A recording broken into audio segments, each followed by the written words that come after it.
Biru sayang haus, rindu aliran sungaimu.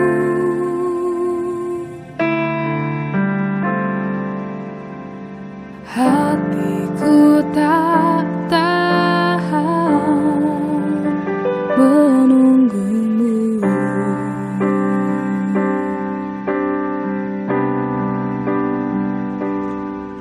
Bagai tanah gersang menanti datangnya hujan.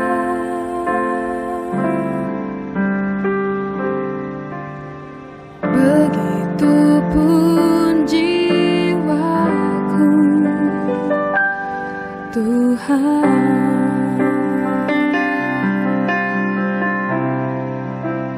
Hanya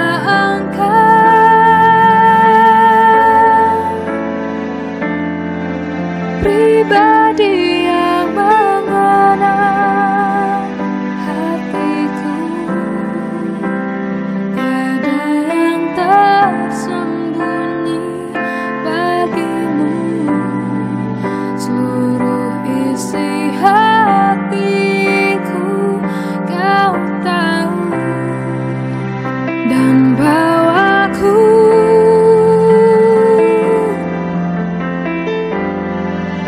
untuk lebih dekat lagi padamu,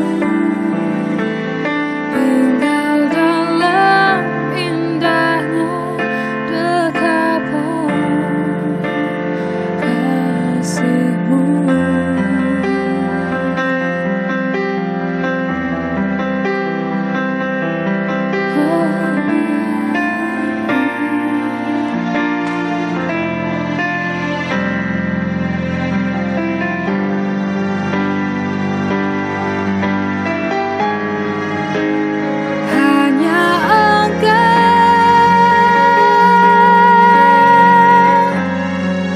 Pribadi yang mengenal hatiku, tiada yang tersembunyi bagimu. Seluruh isi hatiku kau tahu, dan bawaku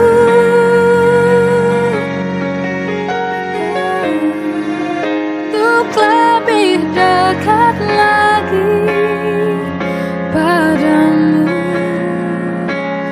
tinggal dalam indahnya dekapan kasih-Mu.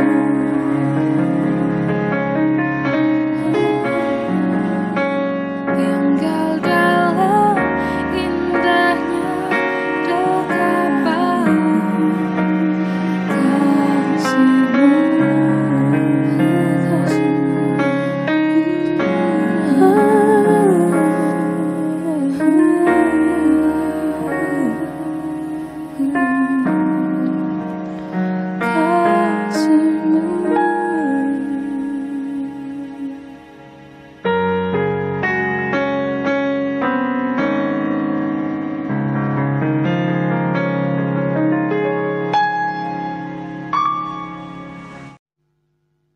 Salam, selamat pagi saudara. Sebelum kita merenungkan firman Tuhan di pagi hari ini, mari kita berdoa. Ya Tuhan, tolong kami yang bersama-sama akan merenungkan firman Tuhan dalam ibadah siswa-siswi SMA Kristen Kalam Kudus Pematang Siantar. Berikan hikmat bagi kami agar kami dapat melakukan dan mempraktikkan firman-Mu dalam hidup kami setiap hari. Dalam nama Tuhan Yesus kami berdoa dan siap untuk merenungkan firman Tuhan. Amin. Saudaraku, firman Tuhan kita di pagi hari ini diambil dari 1 Yohanes pasal 3 ayat 11 sampai dengan 18. Demikianlah firman Tuhan tertulis. Kasih terhadap saudara sebagai tanda hidup baru. Sebab inilah berita yang telah kamu dengar dari mulanya, yaitu bahwa kita harus saling mengasihi, bukan seperti Kain yang berasal dari si jahat dan yang membunuh adiknya. Dan apakah sebabnya ia membunuhnya? Sebab segala perbuatannya jahat dan perbuatan adiknya benar. Janganlah kamu heran, saudara-saudara, apabila dunia membenci kamu.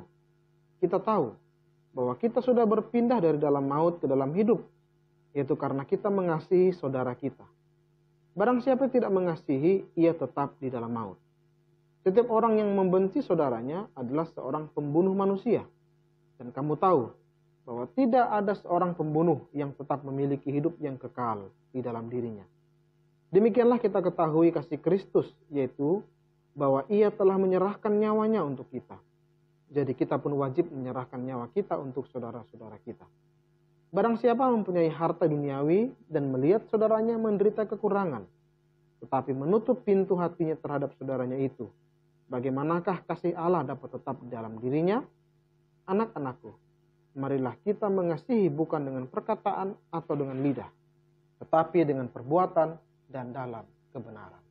Nah, saudara dikasihi oleh Yesus Kristus, kita ada di bulan Februari, ya, bulan yang terkenal sebagai bulan penuh kasih sayang. Karena di bulan ini dirayakan ya pada tanggal 14 Februari oleh banyak orang, secara khusus bagi anak-anak muda, merayakan Valentine Day, ya. Hari di mana kasih sayang, di hari itu banyak sekali orang berkasih sayangan, mengekspresikan cintanya di hari itu. Nah, saudara, yang menjadi pertanyaan, apakah cinta atau kasih itu kita ekspresikan hanya pada hari itu saja, hanya pada tanggal 14 Februari saja? Disitulah secara full kasih itu diekspresikan, kasih itu dipancarkan, kasih sayang itu ditunjukkan, cinta itu dinyatakan kepada orang. Bahkan sampai kebablasan. Ya, ada sampai anak-anak muda yang rela mengorbankan, mempersembahkan keperawanannya, ya, demi orang yang mencintai dia dan demi dia orang yang dia cintai itu bisa mengekspresikan kasihnya kepadanya, dan dia rela memberikan dirinya, memberikan tubuhnya kepada orang itu. Sampai sedemikian pada tanggal 14 ketika perayaan Hari Kasih Sayang atau Valentine Day itu. Nah, saudara, sebenarnya untuk mengekspresikan kasih, every day is a Valentine Day. Ya. Setiap hari adalah hari kasih sayang, adalah hari Valentine itu. Bukan pada hari tertentu saja. Ya, mengapa demikian? Nah, mari kita melihat firman Tuhan. Firman Tuhan harus menjadi dasar. Firman Tuhan harus menjadi patokan kita dalam melakukan hal-hal dalam kehidupan kita. Mengapa setiap hari itu adalah hari kasih bagi kita? Karena yang pertama, ya, firman Tuhan menulis dalam ayat 11 bahwa kita harus saling mengasihi. Ya. Kenapa kita harus mengekspresikan kasih setiap hari? Karena firman Tuhan menulis demikian. Firman Tuhan tidak berkata bahwa kamu harus mengekspresikan kasih hanya pada tanggal 14 Februari, ya, atau kamu harus menyadari bahwa kasih itu kamu rasakan dari Tuhan hanya pada tanggal 25 Desember, ya, atau kamu harus bisa saling berbagi kasih hanya ketika pada peristiwa Paskah atau Jumat Agung saja, ya. Tidak. Tapi firman Tuhan katakan kepada kita, kamu harus saling mengasihi. Ya, artinya ini menunjukkan bahwa sesuatu yang harus kita nyatakan dalam kehidupan kita tiap-tiap saat, tiap-tiap waktu. Dan firman Tuhan menuliskan demikian. Jadi ekspresi kasih kita bukan hanya pada momen-momen tertentu saja, tapi seharusnya dalam setiap kehidupan kita nyatakan kasih itu. Yang kedua, ya, ayat yang 14, kita tahu bahwa kita sudah berpindah dari dalam maut ke dalam hidup, yaitu karena kita mengasihi saudara kita. Barang siapa tidak mengasihi, ia tetap di dalam maut. Ya. Ekspresi kasih kita nyatakan dalam kehidupan kita.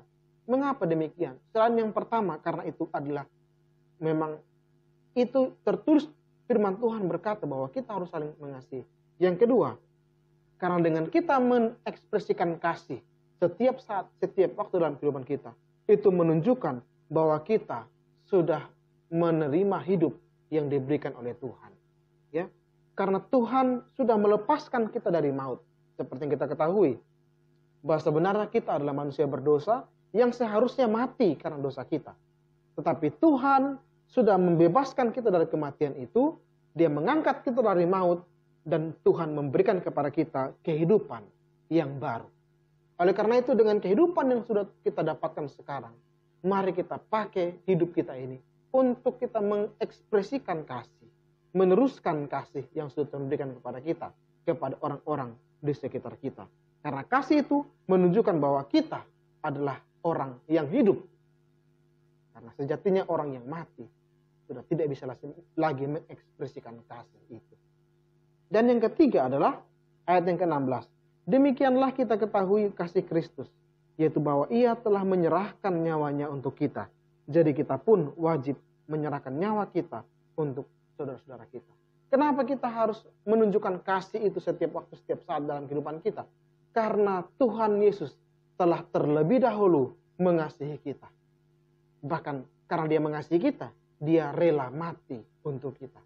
Dan karena dia mati untuk kita, maka kita menerima kehidupan.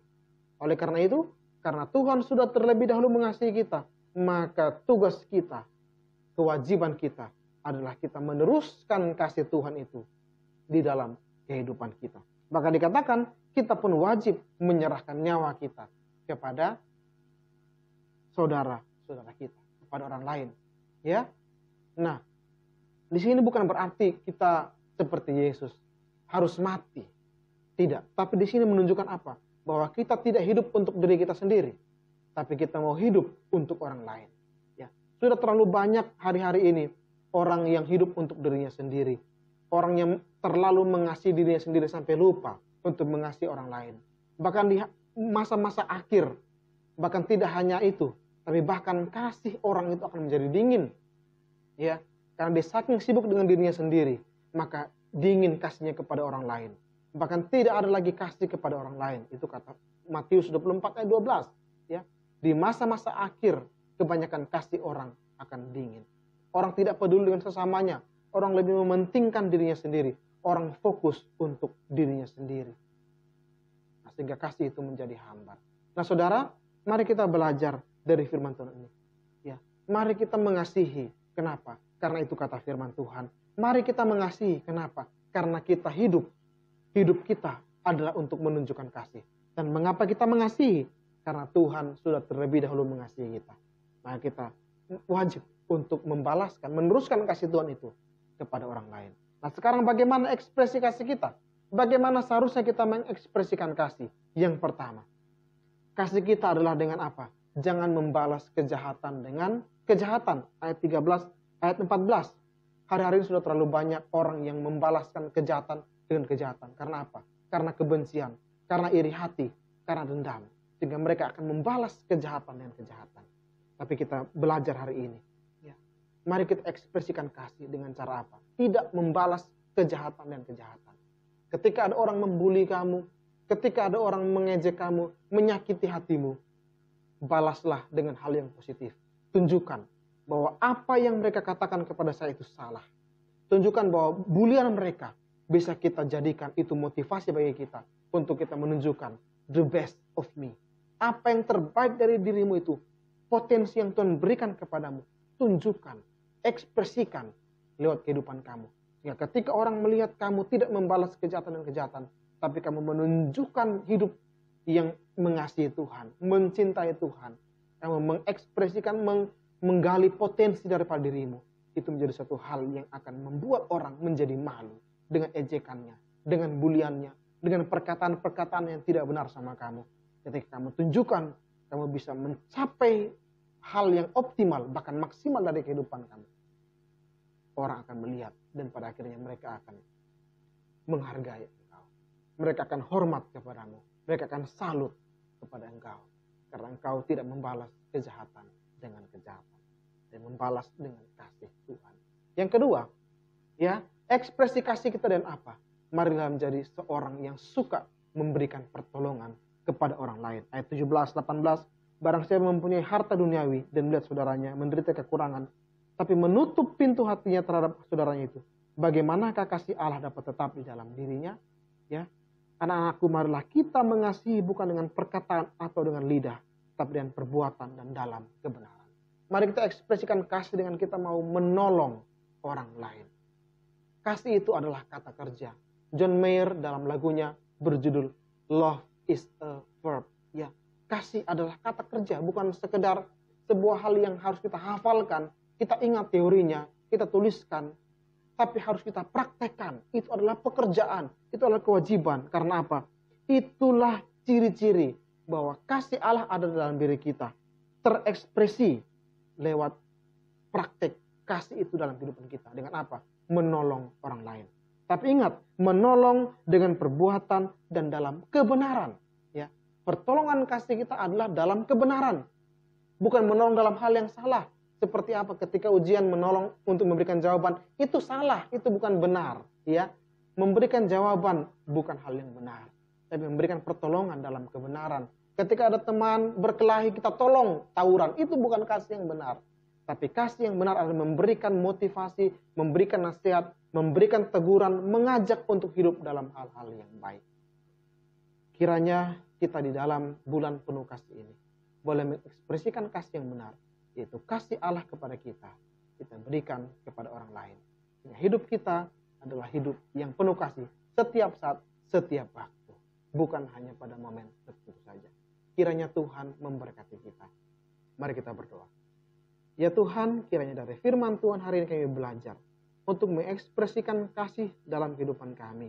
Karena itu kata firman Tuhan. Karena Tuhan telah terlebih dahulu mengasihi kami. Dan karena kami diberikan hidup oleh Tuhan, maka kami wajib untuk mengekspresikan kasih dengan tidak membalas kejahatan dengan kejahatan, dengan mau menolong orang lain yang kesusahan dalam kehidupan kami. Terima kasih Bapa kami di sorga. Inilah kami yang terbatas dan lemah ini. Tolong kami untuk dapat mengasihi sesama dalam kehidupan kami. Terpujilah Tuhan, dalam nama Yesus kami bersyukur dan berdoa. Amin. Terima kasih, Tuhan Yesus memberkati.